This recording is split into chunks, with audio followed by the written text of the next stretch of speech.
Tu vois cet arbre là-bas? Il est grand, droit, majestueux. Tout le monde le voit, mais plus personne ne le regarde. Il est solide, il est là, il fait partie du paysage. Comme certaines femmes, fortes, calmes, présentes, invisibles. Un arbre, ça pousse vers le ciel. Je pense que tu n'apprends rien.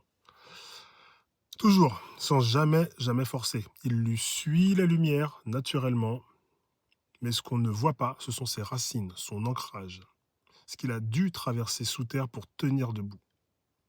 Comme ces femmes qu'on croit inébranlables.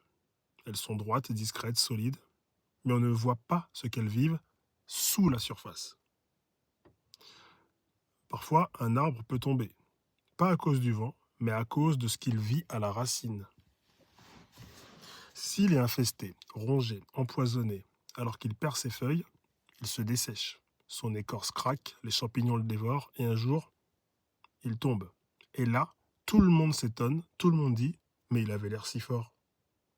Comme ces femmes qui s'effondrent après des années d'emprise, de solitude, d'humiliation, parce qu'on a blessé leur fondation, leur estime, leur confiance, leur valeur.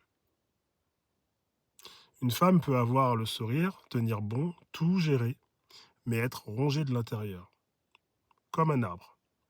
Elle a appris à se taire, à pousser quand même, à être utile, belle, forte.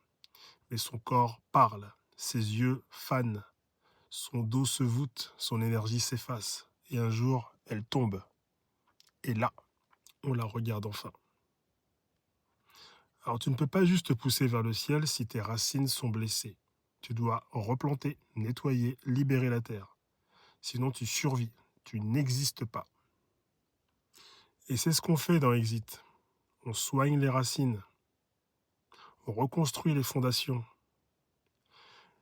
et tu redeviens cet arbre. Pas juste majestueux, mais vivant, vraiment vivant. Alors si tu te reconnais dans cette histoire, le lien est dans la bio.